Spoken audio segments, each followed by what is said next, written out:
pertama coba kita buka dalam Kejadian pasal 10. Kejadian pasal 10 ini adalah suatu dokumen yang sangat serius. Ini adalah suatu, bahkan bagi antropolog dan juga sosiolog dan juga sejarawan dan lain sebagainya, sebenarnya Kejadian pasal 10 ini adalah suatu harta karun yang tidak ternilai harganya. Karena dari Kejadian pasal 10 ini kita dapatkan ya daftar bangsa-bangsa atau kita sebut Table of Nations. Ada 70 nama yang muncul di sini.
Selamat sore sahabat kebenaran, kita bertemu lagi dalam acara kita yaitu Belilah Kebenaran dan Jangan Menjualnya. Baik, seperti biasa pada setiap minggunya kita akan bertemu pada pukul 3 hingga pukul 4 sore nanti. Dan kita selama 1 jam ini, 60 menit ini akan membahas hal-hal penting mengenai iman kekristenan, begitu ya. Baik. Dan tanpa terasa kita sudah sampai kepada episode yang ke-130. Wow. Dan topik yang kita angkat akan kita bahas pada sore hari ini adalah Rusia dalam nubuat Alkitab. Kita tahu bahwa belakangan ini, tepatnya tanggal 24 kemarin, Rusia menyerang salah satu negara tetangganya yaitu Ukraina. Nah, kita tidak akan membahas terlalu banyak tentang politik, namun kita akan membahas lebih ke perspektif Alkitab. Apakah benar Rusia sudah dinubuatkan dalam Alkitab dan lain sebagainya. Baik, tentu kita sudah kedatangan narasumber yang sangat kompeten dalam membahas hal ini, dan kita langsung saja sapa, yaitu Dr. Stephen Enstendiel. Selamat sore, Dokter. Ya, selamat sore juga Bagaimana pada host kita, yaitu Saudara Evan. Ya. Kabarnya baik ya? Puji Tuhan, kabarnya baik, dalam keadaan sehat, dan saya harap juga pendengar sekalian semua dalam keadaan baik dan siap untuk belajar firman Tuhan. Ya. Oke, dan tentunya topik yang dibahas saat ini yang masih hangat-hangatnya ini, Dokter. Benar. Karena baru terjadi seakan-akan banyak yang bilang ini jangan-jangan perang dunia ketiga, begitu ya. Ya, tepat sekali. Ya. Jadi karena perhatian dunia memang saat ini kan banyak berfokus pada Rusia. Betul. Gitu kan, Rusia, kemudian Ukraina, dan lain sebagainya. Dan sangat menarik bagi kita untuk melihat apakah ada nubuat di dalam Alkitab tentang Rusia, Ya, apakah ya. ada atau tidak. Ya. Kemudian, apakah peristiwa-peristiwa yang sekarang terjadi ini ada membantu kita untuk menafsirkan nubuat yang ada dalam Alkitab itu. Okay. Dan berbagai hal lain yang dinubuatkan. Yang kita nanti-nantikan. Baik, itu adalah poin bocoran yang akan dibahas hari ini. Okay. Dan pastikan Anda terus standby bersama kami 60 menit ke depan. Dan tentunya saya ingatkan kembali apabila Anda mempunyai pertanyaan, silakan langsung ketik saja di kolom komentar selama acara ini berlangsung, baik melalui Facebook maupun YouTube kami, atau apabila Anda ingin chat kami langsung, dapat langsung chat kami di WA chat kami di 0811 9222 313. Saya ulangi di 0811 9222 313. Tentunya semua sahabat kebenaran sudah tidak sabar untuk mengikuti topik pada sore hari ini, dan saya langsung akan persilakan pada Dr. Stephen untuk menjelaskan kepada kita. Silakan, Dok. Oke, baik, sekali lagi terima kasih kepada Saudara Evan sebagai host, dan kita akan segera masuk dalam pembahasan kita. Sebelumnya, saya ajak kita berdoa terlebih dahulu. Ya. Bapa di surga, kami mengucap syukur untuk kasih setiamu dan kesempatan bagi kami untuk membuka firman-Mu dan belajar. Dan kami tahu Engkau Allah yang Maha Tahu, Engkau Allah yang Maha Kuasa, Engkau Allah yang mengendalikan sejarah. Oleh karena itu, Ya. uh, kami dapat melihat firman-Mu dan dapat melihat nubuat-nubuat, dan kami juga bisa melihat sejarah dunia ini, dan kami bisa melihat karya tangan-Mu di dalamnya. Ya. Dan kami menyerahkan pembahasan kami hanya ke dalam tangan-Mu saja. Kami berdoa nama Yesus Kristus. Amin. Amin. Oke, baik. Jadi, um, topik kita hari ini adalah Rusia dalam nubuat Alkitab. Ya. Dan saya ingin memulai ini dengan berkata bahwa Alkitab adalah kitab yang serius. Ya, Alkitab adalah kitab yang serius, Alkitab adalah kitab yang real, begitu. Nah, para kritik Alkitab, terutama dari kalangan sekuler, misalnya orang-orang ateis atau lain sebagainya, seringkali memberikan suatu kesan, begitu, memberikan suatu propaganda lah boleh dibilang, atau suatu kesan yang tentunya hanya bisa menipu orang-orang yang tidak benar-benar mempelajari Alkitab. Ya. Tetapi orang-orang yang kalau di dalam Alkitab itu dikatakan dalam perumpamaan Tuhan Yesus seperti tanah yang di tepi jalan, yang ketika benih itu jatuh langsung dipatuk burung, karena dia tidak sempat benih itu dia periksa, dia masukkan dalam hatinya, ya, melainkan langsung dia hilangkan begitu saja dari benaknya karena dia sudah tertipu oleh berbagai propaganda. Dan ya kadang-kadang orang sekuler mempropagandakan bahwa Alkitab ini adalah buku mitos, buku dongeng katanya gitu kan. Dongeng karena katanya kok ada mukjizat-mukjizat, ada ular yang bisa bicara di Taman Eden katanya. Jadi Alkitab kadang-kadang oleh para kritik digambarkan semacam seperti suatu fabel atau legenda gitu. Padahal kalau kita benar-benar serius membuka Alkitab dan kemudian melihatnya, ternyata kita mendapatkan ini jauh sekali berbeda dari dongeng, ya. Kalau suatu dongeng, suatu legenda atau lain sebagainya, tidak ada waktu yang jelas, ya. Biasanya kan zaman dulu atau long ago atau apa begitu kan. Tidak ada lokasi yang jelas juga biasanya. Betul. Negeri dongeng itu negeri yang dibuat-buat gitu ya. Ya, negeri bikin-bikinan di antah berantah entah di mana begitu. Yeah. Tetapi kalau kita membaca Alkitab, kita tidak mendapatkan itu. Kita mendapatkan bahwa memang Alkitab bukan buku sejarah, memang Alkitab bukan buku sains, namun ketika Alkitab berbicara mengenai sains dan sejarah, kita dapatkan ternyata itu sangat serius dan sangat real, ya, dan nama-namanya sangat-sangat benar sekali. Termasuk ketika Alkitab bernubuat. Jadi Alkitab bukan hanya menceritakan tentang masa lalu, ternyata Alkitab juga banyak memberikan nubuat-nubuat. Dan nubuat-nubuat ini bukan nubuat-nubuat, kadang-kadang gini, kadang-kadang ada orang yang mencoba untuk membandingkan Alkitab dengan salah satu yang dianggap hebat bernubuat kalau di dunia sekuler itu kan ada seorang namanya Nostradamus, ya mungkin pendengar sekalian pernah mendengar, ya katanya Nostradamus pernah bikin prediksi-prediksi, tapi prediksi-prediksi Nostradamus adalah prediksi-prediksi yang sangat-sangat general, sangat umum gitu ya, dan ya siapapun bisa bikin prediksi umum yang juga bisa sebagian berhasil, sebagian tidak berhasil. Tidak demikian dengan nubuat-nubuat Alkitab. Nubuat-nubuat Alkitab penuh dengan seringkali nama-nama yang spesifik, ya, tindakan-tindakan yang spesifik, dan lain sebagainya. Gitu dan ya. Selama ini akurat ya. Dan akurat ya selama ini. Nah, saya ingin mengajak kita membuka beberapa perikop firman Tuhan terlebih dahulu sebagai pengantar. Pertama coba kita buka dalam Kejadian pasal 10. Kejadian pasal 10 ini adalah suatu dokumen yang sangat serius. Ini adalah suatu, bahkan bagi antropolog dan juga sosiolog dan juga sejarawan dan lain sebagainya, sebenarnya Kejadian pasal 10 ini adalah suatu harta karun yang tidak ternilai harganya.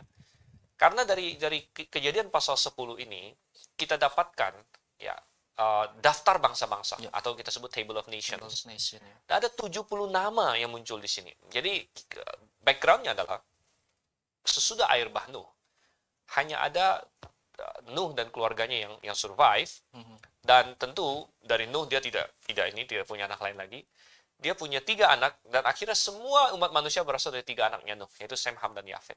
Ya, dan ternyata daftar ini sangat-sangat akurat sebenarnya. Dan para sejarawan telah bisa melacak banyak sekali asal-usul manusia dan berbagai suku bangsa dari dokumen ini di dalam Kejadian pasal 10 ya. Misalnya, coba nggak usah jauh-jauh, saya nggak akan ajak kita baca semua, tapi coba kita lihat beberapa ayat pertama. Misalnya keturunan Yafet saja, karena ada Sem, Ham, dan Yafet ya. Kita fokus di Yafet saja, karena juga ada hubungan dengan Rusia nanti ya. Ya. Dalam misalnya di ayat 1, oke, dari ayat 2 lah. Keturunan Yafet ialah Gomer, Magog, Madai, Yawan, Tubal, Mesek, dan Tiras. Oke, jadi Yafet punya berapa anak? 1, 2, 3, 4, 5, 6, 7. 7 ya. Ya, Gomer, Oh iya. Magog, Madai, Yawan, Tubal, Ya, Mesek, Tiras. Ada 7 anak. Dan keturunan Gomer ialah Askenaz, Rifat, dan Togarma. Keturunan Yawan ialah Elisa, Tarsis, orang Kitim, dan orang Dodanim. Dari mereka inilah berpencar bangsa-bangsa daerah pesisir. Itulah keturunan Yafet, masing-masing di tanahnya dengan bahasanya sendiri menurut kaum dan bangsa mereka. Dan Anda tahu bahwa ternyata nama-nama ini bisa ditelusuri ke bangsa-bangsa yang terutama ada di Eropa. Jadi sehingga secara tradisional dipahami bahwa keturunan Yafet terutama banyak yang menyebar ke arah Eropa. Dan itu kita tahu dari nama-namanya, dan juga dari sejarawan-sejarawan kuno, sejarawan seperti Herodotus, Josephus, dan sebagainya yang hidup di abad pertama. Mereka jauh lebih dekat, mereka 2000 tahun lebih dekat dengan ini ya daripada kita semua hari ini. Jadi misalnya Yafet saja, kata Yafet ya. Yafet ini, Anda tahu bahwa orang-orang Yunani itu mereka punya legenda bahwa pendiri mereka namanya Yapetos ya, Yapetos. Jadi ini adalah Yafet gitu. Jadi orang-orang Yunani punya legenda itu. Ya, Gomer ya, Gomer ini dikaitkan, dan para sejarawan kuno mengatakan Gomer ini dikaitkan dengan yang namanya Cimeria ya, dan itu secara linguistik juga terkait di situ ya, dan itu masuk ke daerah sekitar Jerman di sana. Dan ini masuk juga kalau kita lihat ayat yang ketiga tadi, keturunan Gomer ialah Askenaz. Anda tahu Askenaz, sampai hari ini nama Askenaz itu dikaitkan dengan Jerman, saudara yang kasih Tuhan. Bahkan kalau seorang Yahudi berasal dari Jerman, mereka disebut Yahudi Askenazi. Ya. Jadi Gomer adalah sekitar daerah Jerman sana. Kemudian ada Magog. Nah, nanti ini akan muncul ya dalam yang nanti kita kaitkan dengan Rusia. Tapi Magog di sini, Magog ini Josephus bahkan seorang sejarawan di abad pertama, Josephus mengaitkan Magog ini dengan bangsa Scythia. Ya, Scythia itu ada di sekitar utara dari Laut Hitam. Ya, Black Sea, Laut Hitam. Jadi itu sudah masuk daerah Rusia sana. Daerah Rusia sana. Madai adalah Media. Kalau Anda pernah mendengar media Persia dan lain sebagainya, nah media Persia itu dari Madai di sini. Yawan jelas adalah Yunani. Yawan adalah Yunani karena salah satu daerah dan kepulauan Yunani sini adalah Ionia. Ionia itu dari kata Yawan di sini. Tubal ya, Tubal dan Mesek di sini. Tubal dan Mesek itu dikaitkan dengan daerah Turki dan ke atasnya lagi. Turki dan ke atasnya lagi. Bahkan nama Tubal dan Mesek itu sendiri sepertinya terkonservasi atau terpelihara di dalam nama kota-kota yang sekarang di Rusia bahkan. Gitu ya. Tubal ini kemungkinan besar namanya terkonservasi tadi, terpelihara dalam apa yang namanya Tobolsk. Kita bilang Tobolsk itu salah satu kota di Rusia. Dan menarik sekali Mesek ya, nama Mesek bahkan kemungkinan besar juga terkonservasi atau terpelihara dalam apa yang kita sebut Moskow hari ini. Ya, Moskow ya, MSK di situ Mesek ya. Nah, Tiras ini juga sangat menarik. Nanti kita akan lihat Tiras ada hubungannya. Oke, tapi ini semua sangat menarik ya.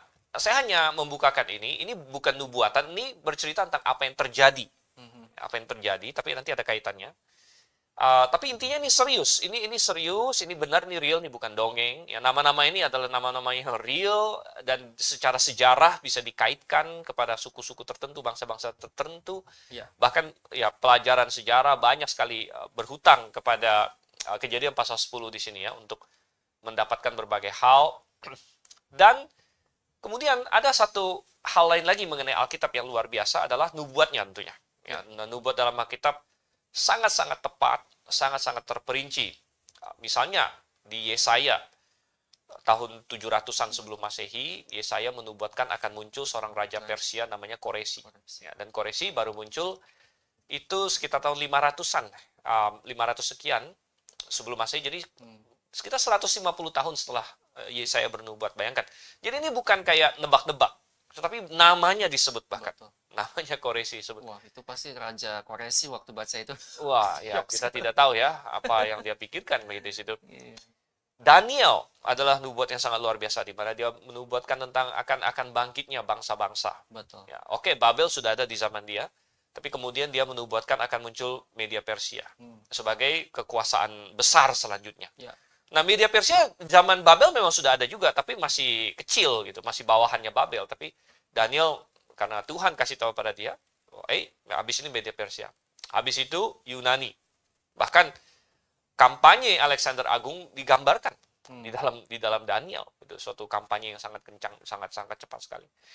Kemudian Romawi dinubuatkan juga dalam Alkitab. Jadi nubuat-nubuat Alkitab sangat-sangat jelas, ya. Sangat-sangat tegas sekali. Nah, sekarang kita bertanya, adakah nubuat tentang Rusia kalau begitu? Kita masuk ke intinya gitu ya. Ada nggak nubuat tentang Rusia? Saya percaya ada. Ya, coba kita lihat di dalam Yehezkiel. Ya. Dan di dalam Yehezkiel di sini, sebenarnya Yehezkiel ini sangat indah ya, kalau kita pahami dengan benar. Yaitu secara dispensasional, ya, dengan pandangan yang premilenial. Ya, karena banyak orang membaca Yehezkiel dari sudut pandang amilenial dan non-dispensasional, akhirnya ini ngaco kemana-mana. Ya, tapi kalau kita pahami ini dengan benar secara dispensasional dan premilenial, ini sebenarnya banyak sekali nubuatan di dalam Yehezkiel yang luar biasa indah. Dan kita tidak punya waktu untuk membaca semuanya. Tapi sebelum ke yang Rusia, saya ajak kita lihat ini dulu, Yehezkiel 37. Ya. Sebelum yang Rusia ya, ke Israel dulu. Nah, karena semuanya berkaitan dengan Israel. Ya, semua berkaitan dengan Israel. Ya. Anda baca pasal 37 ayat 1 sampai ini ya, ayat 1 sampai ayat 6. Boleh tolong dibacakan? Boleh. Atau ayat 7 lah. Oke, 1 sampai 7 ya. Yehezkiel pasal 37 sampai 8 lah. ayat 1 sampai 8. Ya, ayat 8. Oke. Demikian firman Tuhan. Lalu kekuasaan Tuhan meliputi aku, dan ia membawa aku keluar dengan perantaran rohnya, dan menempatkan aku di tengah-tengah lembah, dan lembah ini penuh dengan tulang-tulang. Ia membawa aku melihat tulang-tulang itu berkeliling-keliling, dan sungguh amat banyak bertaburan di lembah itu. Lihat, tulang itu amat kering.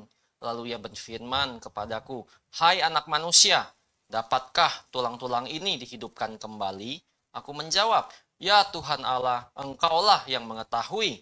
Lalu firman-Nya kepadaku, "Bernubuatlah mengenai tulang-tulang ini, dan katakanlah kepadanya, hai tulang-tulang yang kering, dengarkanlah firman Tuhan.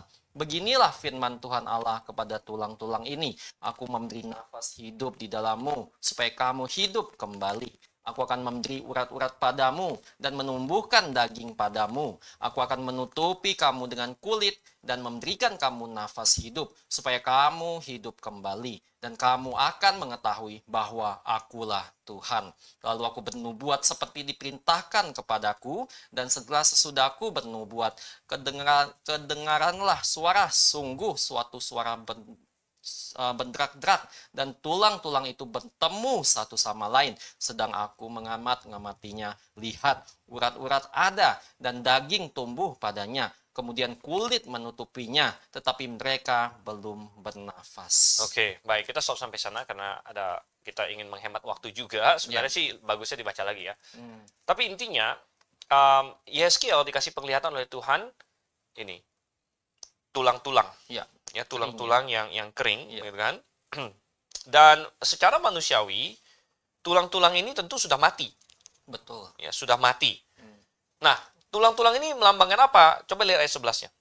Ayat 11 ya, tolong bacakan di situ. Firman Tuhan, firman-Nya kepadaku, hai anak manusia, tulang-tulang ini adalah seluruh kaum Israel. Oke. Jadi tulang-tulang ini adalah Israel, dan Israel sudah mati, ya. Nah, kalau kita meneliti Alkitab dan kita bandingkan dengan apa yang terjadi, perikop ini digenapi ya, ketika Israel kembali lagi menjadi suatu negara tahun 1948. Ya, Gitu. betul. Karena Anda bisa membayangkan, ini bukan sekedar bicara mengenai 70 tahun pembuangan di Babel. Itu kecil dibandingkan dengan 2000 tahun pembuangan, boleh dibilang, setelah mereka menolak Mesias mereka. Ya. Dan Anda bisa bayangkan, selama 2000 tahun kurang lebih, ya 1900 tahun lah, ya, mereka itu nggak ada, mereka tidak punya bangsa gitu. Betul.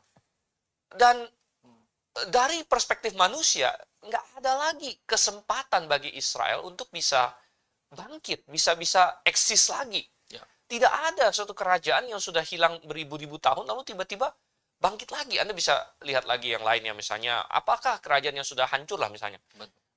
Di Indonesia sendiri, nggak mungkin kan tiba-tiba Sriwijaya muncul lagi, Majapahit muncul lagi, atau kerajaan Maya atau Aztec atau lain sebagainya, ya. Nggak ada begitu. Ya. Israel sudah hancur, ini sudah hilang sebagai suatu bangsa ribuan tahun, sudah seperti tulang-tulang kering, dan Tuhan tanya sama Yeskiel, ini bisa balik lagi nggak? Yeskiel dengan sangat berhikmat menjawab, Tuhan engkau yang tahu. Jadi bagi manusia mustahil, bagi Tuhan tidak ada yang mustahil. Ya. Dan Tuhan bilang bisa. Ya, bisa bangkit lagi, dan Tuhan secara ajaib dari tulang-tulang itu ditumbuhkan lagi. Pertama-tama ini ya, mungkin Anda bisa bayangkan kayak film animasi gitu kan. Wah. Ini penglihatan yang dikasih kepada Yeskiel, tulang-tulangnya kayak tring-tring ini muncul lagi, lalu muncul segala macam sampai kulit-kulitnya. Nah, itu adalah bangsa Israel menjadi negara lagi. Tapi yang sangat penting adalah tadi di ayat 8 kita katakan belum bernafas. Belum bernafas, jadi sudah jadi orang tapi masih mati gitu. Nah, kenapa? Itu karena Israel belum menerima Mesias mereka. Jadi secara jasmani mereka sudah terbentuk lagi, tapi belum ada kehidupannya.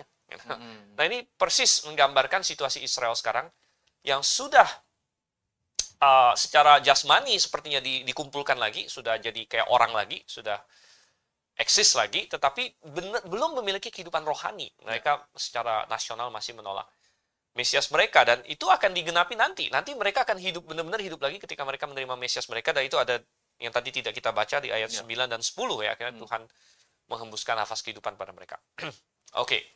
Jadi pasal 37, Yeskiel pasal 37 sudah berbicara mengenai suatu nubuat yang sudah digenapi tidak terlalu lama dari kita. Itu tahun 1948. Gitu kan? Nah, bagaimana dengan Yeskiel pasal 38 sekarang? Yeskiel pasal 38, ini ada nubuat yang sangat menarik di sini. Dan, kita harus baca. Bagaimanapun juga kita harus baca ini ya, walaupun panjang. Gimana ini? Kita ayat berapa? Ini, Evan yang mau bantu saya baca atau gimana? Boleh, saya baca. Boleh. Intinya satu pasal ini. Boleh. Itu satu pasal ini ya, Pak, ya, sampai ke pasal 39 ayatnya yang ke ini ya. Sampai ke ini. Ya. Sampai ke 39 ayatnya yang ke-10. Ke-10 ya. Saya baca cepat ya. Dengan agak Tuhan. cepat. Ya, Datanglah firman, tunjukkanlah mukamu pada Gog di tanah Magog, yaitu Raja Agung negeri Mesek dan Tubal, dan berbuatlah melawan dia, dan katakanlah, beginilah firman Tuhan Allah, lihat, aku akan menjadi lawanmu, hai Gog, Raja Agung negeri Mesek dan Tubal. Aku akan menarik engkau dengan mengenakan kelikin pada rahangmu, dan membawa engkau keluar beserta seluruh tentaramu, yaitu pasukan berkuda, semuanya berpakaian lengkap, suatu kumpulan orang banyak dengan perisai besar dan kecil, dan semuanya berpedang di tangannya. Orang Persia, Ethiopia, dan Put menyertai mereka, dan semuanya dengan perisai dan ketopong. Orang Gomer dengan seluruh bara tentaranya, Bet Togarma dari utara sekali dengan seluruh bara tentaranya. Banyak bangsa menyertai engkau. Bersedialah dan bersiaplah engkau dengan semua kumpulan orang yang menggabungkan diri dengan engkau, dan jadilah pelindung bagi mereka. Sesudah waktu yang lama sekali engkau akan mendapat perintah. Pada hari yang kemudian engkau akan datang di sebuah negeri yang dibangun kembali sesudah musnah karena perang. Dan engkau menuju suatu bangsa yang dikumpulkan dari tengah-tengah banyak bangsa di atas gunung-gunung Israel yang telah lama menjadi runtuhan. Bangsa ini telah dibawa keluar dari tengah bangsa-bangsa dan mereka semuanya diam dengan aman tentram. Engkau muncul seperti angin badai dan datang seperti awan yang menutupi seluruh bumi. Engkau beserta seluruh bara tentaramu dan banyak bangsa menyertai engkau. Beginilah firman Tuhan Allah, pada hari itu timbulan niat dalam hatimu dan engkau membuat rancangan jahat. Engkau berkata, aku akan bangkit, bergerak, menyerang tanah yang kota-kotanya tanpa tembok dan akan mendatangi orang-orang yang hidup tenang-tenang dan diam dengan aman tentram. Mereka semuanya diam tanpa tembok atau palang atau pintu gerbang. Engkau bermaksud untuk merampas dan menjara dan mengacungkan tanganmu terhadap keruntuhan-keruntuhan yang sudah didiami kembali dan menyerang umatku yang dikumpulkan dari tengah bangsa-bangsa. Mereka sudah mempunyai ternak dan harta benda dan mereka diam di pusat bumi. Negeri Sheba dan Dedan beserta pembeli-pembeli barangnya, negeri Tarsis beserta pedagang-pedagangnya akan berkata kepadamu, apakah engkau datang untuk merampas dan mengumpulkan sekutumu untuk menjarah, untuk mengangkut perak dan emas, untuk melarikan ternak dan harta benda dan untuk melakukan perampasan yang hebat sekali? Sebab itu bernubuatlah, hai anak manusia, dan katakanlah kepada Gog, beginilah firman Tuhan Allah, ketika umatku Israel sedang diam dengan aman tentram, pada waktu itulah engkau akan bergerak dan datang dari tempatmu dari utara sekali, engkau dengan banyak bangsa yang menyertai engkau. Mereka semuanya mengendarai kuda, suatu kumpulan yang besar dan suatu pasukan yang kuat. Engkau bangkit melawan umatku Israel seperti awan yang menutupi seluruh bumi. Pada hari yang kemudian akan terjadi hal itu dan aku akan membawa engkau untuk melawan tanahku, supaya bangsa-bangsa mengenal aku pada saat aku menunjukkan kekudusanku kepadamu di hadapan mereka. Hai Gog, beginilah firman Tuhan Allah. Engkaulah itu tentang siapa aku sudah berfirman pada hari-hari dahulu kala dengan perantaran hamba-hambaku, yaitu nabi-nabi Israel yang bertahun-tahun bernubuat pada waktu itu, bahwa aku akan membawa engkau melawan umatku. Pada waktu itu, pada saat Gog datang melawan tanah Israel, demikianlah firman Tuhan Allah, amarahku akan timbul. Dalam murkaku, dalam cemburuku, dan dalam api kemurkaanku aku akan berfirman. Pada hari itu pasti terjadi gempa bumi yang dahsyat di tanah Israel. Ikan-ikan di laut, burung-burung di udara, binatang-binatang hutan, segala binatang melata yang melayap di bumi dan semua manusia yang ada di atas bumi akan gentar melihat wajahku. Gunung-gunung akan runtuh, lereng-lereng gunung akan longsor dan tiap tembok akan roboh ke tanah. Dan aku akan memanggil segala macam kekejutan terhadap Gog. Demikianlah firman Tuhan Allah, sehingga pedang seorang akan memakan yang lain. Aku akan menghukum dia dengan sampan dan tumpahan darah. Aku akan menurunkan hujan lebat, rambun, api dan hujan belerang ke atasnya dan ke atas tentaranya dan ke atas banyak bangsa yang menyertai dia. Aku akan menunjukkan kebesaranku dan kekudusanku dan menyatakan diriku di hadapan bangsa-bangsa yang banyak. Dan mereka akan mengetahui bahwa akulah Tuhan. Pasal 39, dan engkau anak manusia bernubuatlah melawan Gog, dan katakanlah, beginilah firman Tuhan Allah, lihat aku menjadi lawanmu, hai Gog, raja agung negeri Mesek dan Tubal. Aku akan menarik dan menuntun engkau, dan aku akan mendatangkan engkau dari utara sekali dan membawa engkau ke gunung-gunung Israel. Aku akan memukul tangan kirimu sehingga busurmu jatuh dan membuat panah-panahmu berjatuhan dari tangan kananmu. Di atas gunung-gunung Israel engkau akan rebah dengan seluruh bara tentaramu beserta bangsa-bangsa yang menyertai engkau. Dan engkau akan kuberikan pada burung-burung buas dari segala jenis dan pada binatang-binatang buas menjadi makanannya.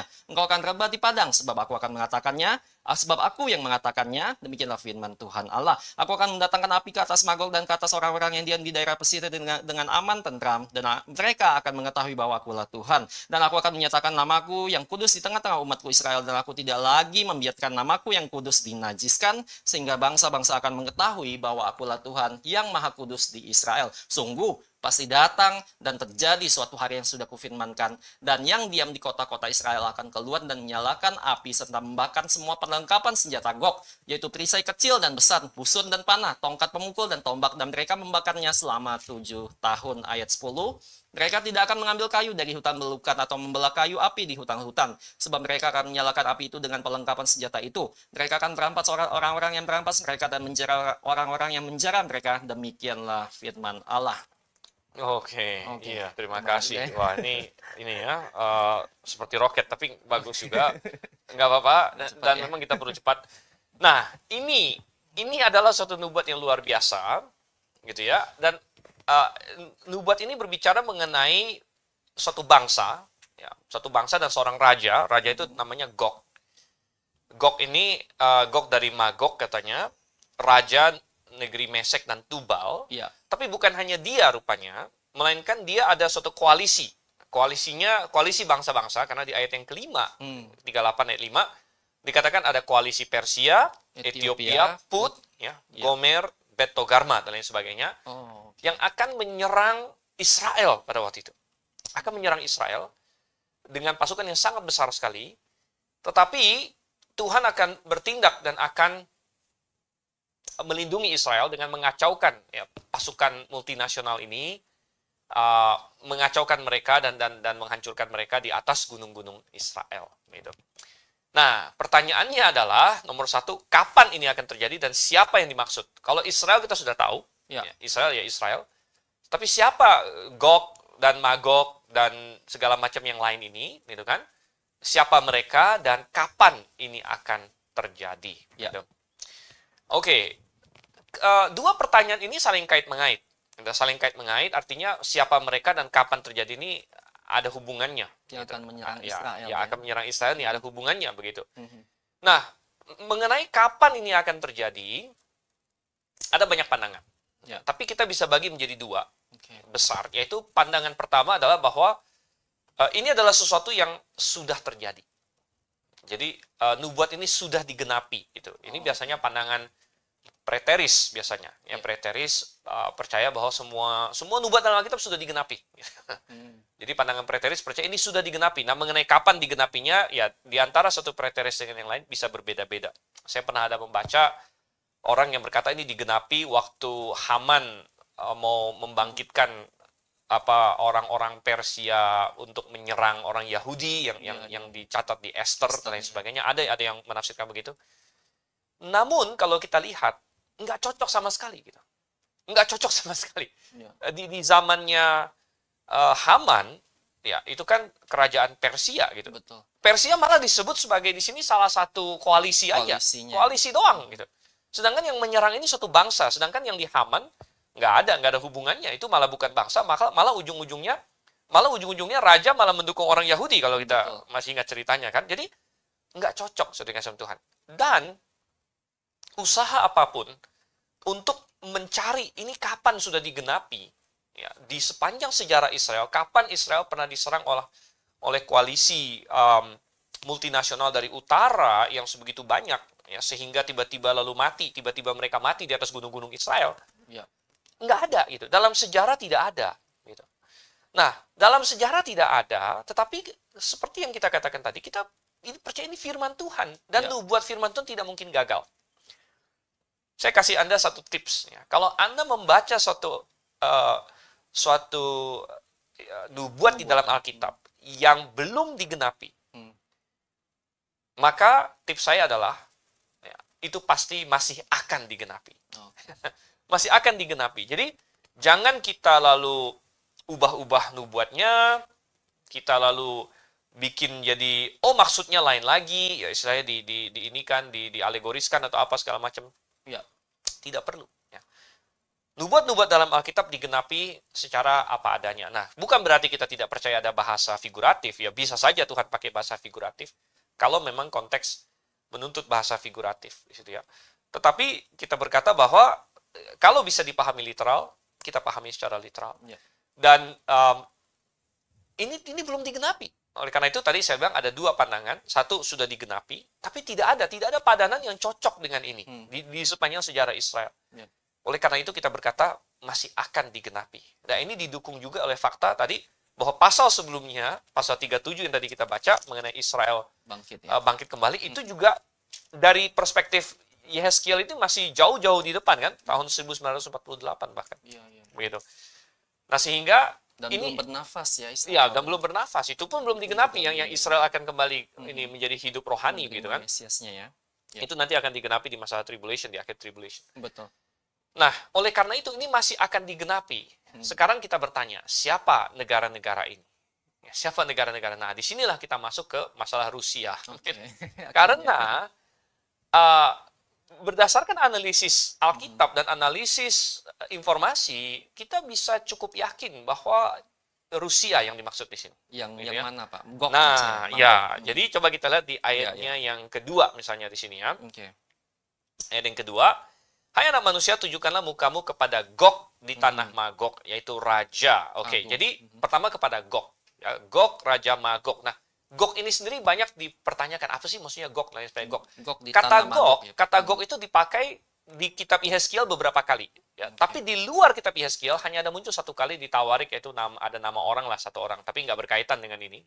Ya. Ada satu orang namanya Gog, itu ada di satu Tawarik. Tapi sisanya dari kata Gog ini dipakainya di kitab Yehezkiel ini. Ya, Gog.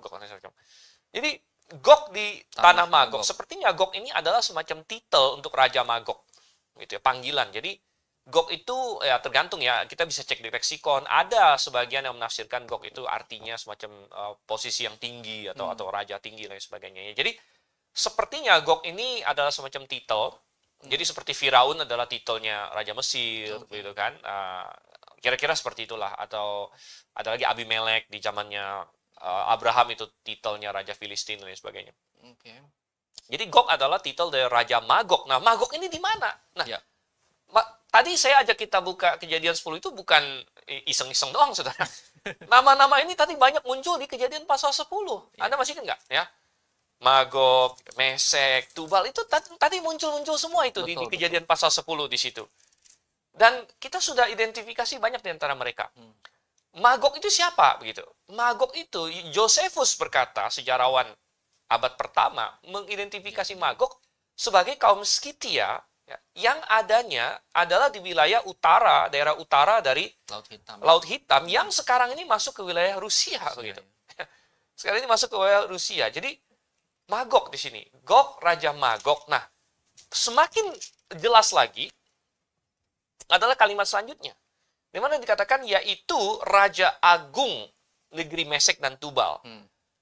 Oke, Mesek dan Tubal tadi sudah kita bahas bahwa Mesek itu namanya diturunkan kepada Moskow bahkan, ya Mesek ya. Walaupun memang ada Mesek yang lain lagi begitu ya, tapi namanya terkonservasi di situ. Tubal dengan Tobols dan sebagainya. Tapi ada satu hal yang menarik.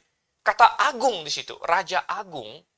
Nah, Elai menerjemahkannya sebagai adjektif ya, kata sifat agung. Tapi ada banyak ahli yang berpendapat bahwa ini bukan kata sifat di sini, melainkan kata benda. Dan ada terjemahan yang menerjemahkannya sebagai kata benda, ya. Karena kata agung di sini berasal dari kata rosh. Ya, rosh. Kalau Anda pernah belajar Yunani, rosh sebenarnya artinya kepala atau pemimpin. Ya, rosh. Jadi raja, ya, rosh. Nah, sehingga ada terjemahan-terjemahan yang menerjemahkan itu sebagai kata proper name, sehingga bunyi ayatnya adalah Raja Rosh, Mesek, dan Tubal. Gitu. Jadi Rosh, Mesek, dan Tubal. Nama orang, nama rajanya, Roshnya. Rosh, nama negerinya. Gitu nama negerinya. Raja Rosh, Mesek, dan Tubal. Gitu ya. Jadi dia sama dengan Mesek dan Tubal. Gitu istilahnya. Jadi ada 3. Rajanya Rosh, Mesek, dan Tubal. Rosh itu apa? Rosh itu adalah salah satu akar kata dari Rusia ini. Gitu, bahkan. Oh ya? Ya, Rusia ya, salah satu akar katanya adalah Rosh, begitu. Dan ini kita bukan hanya bicara mengenai kemiripan nama, mungkin ada itu hanya kebetulan mirip-mirip namanya, bukan juga, begitu. Karena kalau kita cek, ya sejarawan ada juga yang menempatkan ya Rosh di sini. Nah, Rosh ini asalnya dari mana? Kalau Anda masih ingat tadi di Kejadian pasal 10 ada satu anaknya Yafet yang belum kita singgung tadi, yaitu Tiras, gitu ya. Betul. Tiras. Nah, Tiras di situ itu adalah kemungkinan besar asal usul dari Rosh ini, bangsa Rosh, karena tinggal dihilangkan T-nya jadi Rash atau Rosh di situ ya. Dan jelas ini adalah suatu bangsa di Eropa juga karena keturunannya Yafet. Ya. Dan banyak sekali sejarawan yang menaruhnya ada suku-suku Rosh katanya yang di sekitar yang kita sebut sekarang daerah Baltik dan juga daerah-daerah di utara dari Laut Mati sekarang gitu. Jadi sekali lagi berkaitan dengan Rusia, bahkan namanya saja sudah secara fonetik ya akhirnya Rusia diturunkan dari Rosh ini gitu. Oke, jadi ya ini Rusia. Nah, bukan hanya namanya saja yang mirip-mirip, tetapi geografinya juga benar gitu. Karena perhatikan ayat yang ke-15. Dikatakan bahwa mereka ini akan datang dari tempatmu dari utara sekali. Nah, kita harus paham bahwa ketika Alkitab berbicara mengenai arah dan sebagainya, standarnya adalah Israel. Ya, Israel adalah dianggap sebagai, ya itulah tanah perjanjian, jadi perspektif Israel. Kalau kita bicara mengenai utara sekali dari mana gitu? Bukan dari Indonesia. Gitu. Utara sekali dari kita ya entah apa ya, Jepang apa Cina atau entah apalah situ. Nah, tapi ini bicara mengenai utara sekali dari Israel. Apa yang ada di utara sekali dari Israel? Nah, itu adalah Rusia. Rusia ya. Nah, saya ada sedikit gambar bisa ditayangkan juga. Sekaligus kita akan membahas nama aliansinya, karena Rusia tidak.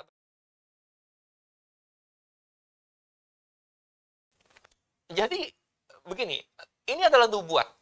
Ini adalah nubuat. Ya, saya yakin karena Tuhan yang katakan ini bahwa ini akan terjadi. Ya. Ini akan terjadi. Ya. Akan terjadi bahwa Rusia beserta dengan koalisi bangsa-bangsa. Dan kalau Anda perhatikan koalisi ini, kebanyakan itu punya persamaan. Ya, Iran misalnya. Iran, ya kemudian Libya, kemudian kayak Sudan, lain sebagainya, Turki, lain sebagainya. Ini adalah negara-negara yang secara tradisional bermusuhan dengan Israel. Betul. Ya. Secara tradisional bermusuhan dengan Israel, dan rupanya akan berkoalisi dengan Rusia di sini untuk menyerang Israel. Ini adalah nubuat. Ya, ini adalah nubuat. Nah, kapan ini akan digenapi? Nah, itu dia. Kapan ini akan digenapi? Ya? Kita tidak tahu kapan ini akan digenapi. Tetapi kalau kita baca di dalam 1 Petrus 1, Ya. 1 Petrus 1 ayatnya yang ke-11. Ayat 11 ya. Atau dari ayat 10 saya bacakan. Keselamatan itulah yang diselidiki dan diteliti oleh nabi-nabi yang telah bernubuat tentang kasih karunia yang diuntukkan bagimu. Dan mereka meneliti saat yang mana dan yang bagaimana yang dimasukkan oleh Roh Kristus yang ada dalam mereka. Itu roh yang sebelumnya memberi kesaksian tentang segala penderitaan. Intinya saya ingin berkata bahwa para nabi ketika mereka mengucapkan nubuat, para nabi sendiri tidak tahu kapan itu akan terjadi. Tetapi mereka sering meneliti saat yang mana dan yang bagaimana yang dimaksud gitu. Nah, ini benar untuk masalah Kristus. Anda bisa bayangkan para nabi bernubuat tentang Yesus Kristus, tentang Mesias. Daud sendiri bernubuat tentang Mesias. Ya, di Mazmur 110 kah, di banyak Mazmur dia bernubuat tentang Mesias, anaknya sendiri ya, keturunannya. Tapi Daud tidak tahu kapan itu akan digenapi. Betul. Tapi para nabi banyak meneliti kira-kira kapan, dan mereka mungkin menanti-nantikan. Ada nggak tanda-tandanya, gitu kan? Ini Mesias sudah bakal datang. Daniel sudah pasti ini, karena dia bayangkan dia meneliti 70 tahunnya Yeremia hampir selesai, dia bilang. Dan dia berdoa di Daniel pasal 9. Lalu Tuhan kasih tahu ada 70 kali 7 lagi. Nah, dikasih tahu 70 kali 7 lagi, pasti banyak teolog-teolog Yahudi dan orang-orang percaya Yahudi yang menghitung-hitung dan wah ini 70 kali 7. Sehingga ketika Yesus Kristus hampir datang pertama kali, banyak orang Israel mestinya yang terutama yang beriman ya, yang berpikir ini sudah hampir ini. Ada sesuatu yang akan terjadi dan sebagainya karena 70 kali 7 itu sudah hampir selesai di situ. Nah, sekarang di zaman gereja ini apa yang kita nanti-nantikan? Kita menantikan ada satu peristiwa yaitu rapture, pengangkatan. Ya, pengangkatan. Saya tidak akan bahas ini doktrinnya karena tidak ada waktu, tapi pengangkatan 1 Tesalonika pasal 4, 1 Korintus pasal 15 dan sebagainya itu bicara mengenai pengangkatannya. Kita menantikan pengangkatan. Dan setelah pada saat pengangkatan, orang-orang percaya akan diangkat dari muka bumi ini, ya, kemudian tidak lama kemudian akan masuk ke dalam tribulasi. 7 tahun tribulasi di situ. Dan setelah 7 tahun tribulasi akan ada milenium. Tuhan Yesus akan datang kembali, menginjakkan kaki di bumi pada akhir tribulation. Ya, pada saat rapture dia datang di angkasa saja. Pertanyaannya adalah bagaimana peristiwa ini, ya, di Rusia yang bakal menyerang Israel ini dengan koalisinya ini digenapi dalam hubungannya dengan rapture dan sebagainya. Ya. Jadi ada beberapa kemungkinan. Ada sebagian orang menafsirkan satu akan digenapi sebelum rapture. Ya, sebelum rapture akan genapi. Kalau Anda membaca seri buku yang populer yaitu Left Behind, ditulis oleh Tim LaHaye dan siapa satu lagi Jenkins kalau saya namanya ya. Mereka menuliskan dalam buku fiksi mereka itu, mereka menafsirkannya terjadi sebelum rapture, gitu ya. Oke, itu satu penafsiran. Penafsiran yang lain adalah bahwa itu akan terjadi di akhir tribulation. Ya, jadi disamakan dengan perang Armageddon. Ya, jadi ada yang menafsirkan ini intinya Rusia menyerang Israel ini sama dengan Armageddon, dan bahkan ada yang menafsirkan si Gog ini adalah antikristusnya. Itu antikristusnya. Jadi ini adalah pertempuran Armageddon menurut mereka, gitu ya. Kemudian ada penafsiran lain lagi bahwa ini akan akan terjadi di pertengahan tribulation. Hmm. Ya, jadi mid tribulation. Ya. Lalu ada lagi yang menafsirkan jauh-jauh sekali ini akan terjadi di akhir milenium bahkan. Wow, di akhir milenium. Kenapa mereka menafsirkan di akhir milenium? Karena mereka mengaitkan dengan di Wahyu pasal 20. 20 ya. Ya, coba kita lihat di sini Wahyu pasal 20. Wahyu pasal 20 ayatnya yang ayatnya yang ke-7 dan seterusnya. Ya. Saya akan bacakan. Dan setelah masa 1000 tahun itu berakhir, iblis akan dilepaskan dari penjaranya dan ia akan pergi menyesatkan bangsa-bangsa pada keempat penjuru bumi, yaitu Gog dan Magog. Ada Gog dan Magog lagi di sini kan? Dan mengumpulkan mereka untuk berperang dan jumlah mereka sama dengan banyaknya pasir di laut. Maka naiklah mereka ke seluruh dataran bumi lalu mengepung perkemahan tentara orang-orang kudus dan kota yang dikasih itu. Tapi dari langit turunlah api menghanguskan mereka. Dan iblis yang menyesatkan mereka dilemparkan ke dalam lautan api. Oke, dan seterusnya. Jadi ini terjadinya setelah milenium. Iblis kan ditahan 1000 tahun. Setelah 1000 tahun iblis dikeluarkan, akan menyesatkan bangsa-bangsa ke empat penjuru yaitu Gog dan Magog. Dikumpulkan ke Gog dan Magog di situ rupanya. Lalu menyerang Yerusalem pada waktu itu. Dan walaupun Gog dan Magog memang disebutkan lagi di sini, tetapi kalau kita meneliti dengan hati-hati, Gog dan Magog, peristiwa perang Gog dan Magog yang dimaksudkan di Wahyu 20 berbeda dengan perang Gog dan Magog yang di Yeskiel. Ya. Kenapa demikian? Ya karena yang di Wahyu ini, perang Gog dan Magog setelah milenium, ini Tuhan langsung memusnahkan, turun api dengan cara turun api, berbeda dengan yang tadi kita baca, Yeskiel 38, cara Tuhan menghancurkan mereka adalah dengan misalnya, dengan hujan lebat, dengan rambun, dengan api dan hujan belerang, lalu Tuhan akan, tadi di ayat yang ke-22, gitu. Lalu Tuhan akan membuat pedang mereka saling kena satu dengan yang lain, dan lain sebagainya. Dan yang paling penting lagi adalah, kalau kita baca terus, tadi kita belum sempat, di pasal 39, bahwa mereka, perhatikan ayat 9, bahwa dari hasil perang itu, mereka akan menjara dan mengambil persenjataan yang tersisa untuk dijadikan dijadikan kayu api selama 7 tahun yang tentu tidak akan diperlukan lagi setelah milenium, karena setelah milenium akan masuk ke dalam kekekalan. Demikian juga kalau kita baca di ayat 11 dan seterusnya, bahwa gara-gara peperangan itu Israel harus menguburkan tentara-tentara yang mati dari 12 selama 7 bulan, yang juga tidak diperlukan lagi di akhir milenium. Jadi kita mendapat kesimpulan bahwa walaupun namanya sama Gog dan Magog, tapi perang Gog dan Magog di akhir milenium berbeda dengan perang Gog dan Magog di Yeskiel 38 dan 339 di sini. Ya, Pak, ya. Berbeda. Dan karena ada detail tadi itu bahwa ada penguburan 7 bulan, ya, kemudian bahwa bekas-bekas peperangan bahkan bisa dipakai selama 7 tahun, ya, maka saya juga mencoret bahwa ini adalah Armageddon, ya, ataupun di mid-trib. Kenapa? Karena kalau ini mid-trib atau di Armageddon, berarti dipakainya bekas-bekas senjata itu selama 7 tahun akan masuk ke milenium juga di situ.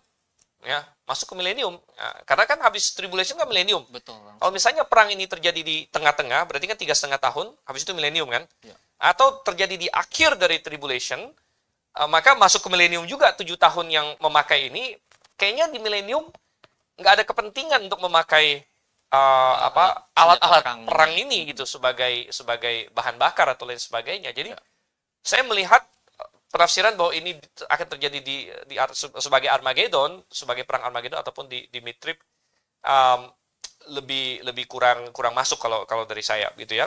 Sehingga pilihannya ada dua, yaitu menjelang sebelum rapture atau tidak lama setelah rapture gitu. Dan saya pada saat ini melihat ya, bahwa bagi saya pribadi yang paling tepat ini adalah ini akan terjadi tidak lama setelah rapture. Ya, ini akan terjadi tidak lama setelah rapture. Dan begini, harus dipastikan dulu bahwa setelah rapture itu tidak langsung masuk tribulation, melainkan ada masa jeda di situ, masa jeda, karena tribulation dimulai bukan saat rapture, tapi tribulation dimulai saat Antikristus membuat perjanjian damai 7 tahun dengan Israel. Ya, perjanjian damai 7 tahun dengan Israel. Nah, di situ tribulation baru dihitung mulai di situ. Dan di mana perjanjian damai itu akan dikhianati di pertengahan, di 3,5 tahun. Ya. Dan kalau ini terjadi sesudah rapture, ini bisa menjelaskan beberapa hal. Ya, ini bisa menjelaskan misalnya, Apa saja, Pak? Ya. um, misalnya, ya kalau misalnya Israel diserang hari ini, ya, Anda bisa berkata bahwa oke, ya mungkin Amerika akan bantu mestinya, ya, karena Amerika kan temannya, sekutunya Israel. Ya. Tapi kita tidak membaca di nubuat ini Amerika ada membantu. Gitu. Bahkan kita tidak membaca nubuat tentang Amerika. Di dalam Alkitab, begitu kan? Kita tidak membaca nubuat tentang Amerika, kita ada membaca nubuat tentang Rusia di sini. Sehingga banyak sekali ya teman-teman saya di Amerika lain sebagainya juga sering bertanya-tanya, kenapa tidak ada nubuat tentang Amerika di dalam Alkitab? Dan salah satu kemungkinan yang muncul adalah bahwa pada saat peristiwa-peristiwa yang terjadi, Amerika sudah bukan kekuatan yang super power lagi, sudah jatuh dari tempatnya. Dan itu bisa terjadi karena banyak hal. Tapi salah satu kemungkinan yang bisa membuat itu makin cepat adalah kalau rapture terjadi. Nah, karena Amerika dengan segala keburukannya saat ini dan kemerosotannya dibandingkan ya dulu-dulunya, misalnya, toh masih adalah negara dengan persentase orang Kristen yang boleh dibilang sangat tinggi, begitu ya. Ada gereja-gereja yang Alkitabiah yang sangat tinggi persentasenya di Amerika dibanding negara-negara lain. Ya. Sehingga kita bisa mengimajinasikan bahwa kalau terjadi rapture, ya, negara yang paling dilemahkan gara-gara rapture itu karena orang-orang pentingnya hilang atau lain sebagainya adalah Amerika, begitu. Adalah Amerika, sehingga sesudah rapture bisa jadi Amerika segera kehilangan ini kekuatan dan statusnya dan lain sebagainya, sehingga tidak bisa bermain lagi di dalam politik dunia, begitu kan pada waktu itu. Dan ada macam-macam lagi pertimbangan-pertimbangan, ya, misalnya kita berkata bahwa pertimbangan lain adalah kenapa bisa ada ini, kenapa bisa ada ini kan, ada koalisi seperti ini. Betul. Gitu. Kenapa bisa ada koalisi seperti ini? Ya, dan ya biasanya bisa terjadi suatu serangan yang seperti ini ya adalah kalau ada sesuatu yang menggemparkan terjadi, ada suatu peluang lah, begitu, suatu peluang dan lain sebagainya, dan rapture bisa menimbulkan kekacauan di dunia yang menimbulkan peluang seperti ini, gitu ya. Nah, intinya adalah bagaimana kita kaitkan dengan yang sekarang ini, ya, sekarang ini. Begini, saudara kasih Tuhan, setelah Uni Soviet bubar di tahun 90-an, ya, ada sebagian orang yang berkata, oh, berarti ini nubuat ini tidak mungkin tentang Rusia, katanya. Ya, karena Uni Soviet sudah bubar, jadi sudah lemah, Rusia sudah lemah, dan sebagainya. Ya. Tetapi apa yang terjadi dalam minggu belakangan ini, Rusia menyerang Ukraina dan lain sebagainya, itu jelas belum ini ya, bukan penggenapan ini. Ya. Tetapi minimal menunjukkan kepada kita bahwa Rusia masih punya ambisi. Ya. Rusia ternyata masih punya ambisi, ya, dan entah itu Putin atau entah konco-konconya lain lagi. Mereka masih memimpikan suatu hegemoni, ya, suatu hegemoni. Mereka tidak puas karena kalau Rusia diam-diam aja, ya dia akan menjadi negara yang akhirnya tidak begitu direspek juga, begitu. Gitu. Akhirnya salah satu negara aja lah, gitu. Dan rupanya Rusia tidak puas di situ, ya. Dan dia mau mencaplok Ukraina dan sebagainya. Ini menunjukkan ambisi, sebenarnya. Ya. Dan ini memungkinkan kita untuk melihat suatu skenario, ya, bahwa ke depannya mereka akan berkoalisi dengan negara-negara lain. Dan ini real, saudara. Ini kalau Anda perhatikan, siapa negara yang salah satu yang paling dekat dengan Iran hari ini? Iran kan Persia. Ya. Salah satu negara yang paling dekat dengan Iran adalah Rusia, saudara. Rusia adalah teman baiknya. Rusia lah yang sering ini cekcok dengan Amerika, ya, masalah sanksi kepada Iran dan lain sebagainya. Gitu kan. Jadi Iran dan Rusia ini sohib, ya, sohib baik dan sebagainya. Jadi tidak terlalu imajinatif. Artinya ini kalau kita melihat arah pergerakan politik lain sebagainya, hal ini bisa terjadi dalam waktu dekat, begitu. Ya. Dan kalau ini memang akan terjadi setelah rapture dan ini bisa terjadi di waktu dekat, berarti rapture-nya semakin dekat lagi. Ya. Iya. Semakin dekat lagi. Ya. Nah, oleh karena itu yang saya ajak para pemirsa sekalian tangkap dari semua ini adalah nomor satu, ya, kita tidak bisa mengontrol sejarah dunia. Tuhan yang pegang sejarah dunia. Oleh karena itu, nomor satu, kita mengucap syukur Ya, jangankan Rusia serang Ukraina. Rusia serang Israel aja udah dinubuatkan, saudara. Rusia menyerang Israel sudah dinubuatkan di dalam Alkitab. Ya. Dan itu berarti Tuhan kita, Tuhan yang sudah tahu masa depan. Ya. Apapun yang terjadi tidak ada yang bikin dia shock, kaget, atau wah ini di luar rencana, tidak. Oleh karena itu kita sebagai orang percaya, kita mengucap syukur dan kita berserah kepada kedaulatan Tuhan itu. Selain itu, kita dengan mata rohani kita bisa melihat, oh ternyata semuanya sudah makin dekat. Ya. Semua sudah makin dekat. Yang dinubuatkan ini aja sudah, ya maksudnya tidak terlalu imajinatif kalau kita berpikir, ya saya nggak tahu, saya nggak bisa prediksi apa yang akan terjadi. Apakah Rusia akan menang, apakah yang sekarang ini ya, apakah Ukraina akan dengan suatu cara berhasil ini menahan Rusia, apakah negara-negara NATO akan masuk, US akan masuk, apakah Cina akan melakukan sesuatu. Saya tidak tahu, saya tidak tahu masa depan. Tetapi saya tahu Tuhan pegang kendali, ya. Dan kita melihat bahwa